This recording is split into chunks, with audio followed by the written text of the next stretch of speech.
Les captures d'écran sont très souvent utilisées dans Notebook. Ce que je vais faire, c'est que je vais vous montrer les 4 modes disponibles par défaut.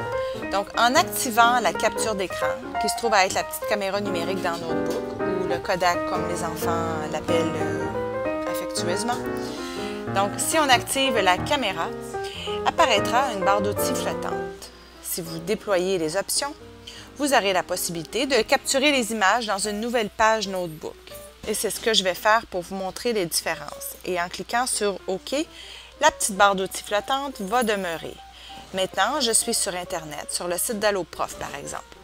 Donc, ce que je vais faire en tant qu'enseignante, c'est que je veux capturer une zone et l'amener dans Notebook parce que je veux travailler avec des exemples supplémentaires. Donc, je souhaiterais capturer une partie de ce site Internet. Je vais sélectionner le premier mode qui me demande de tracer un rectangle.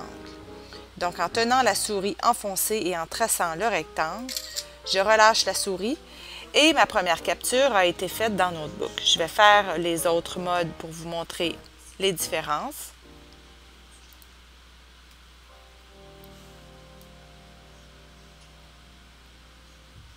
Et finalement, le dernier mode, à main levée, vous permettra de tracer des régions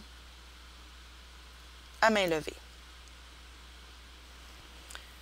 Donc, si on observe le résultat dans Notebook, j'ai ma dernière capture à main levée.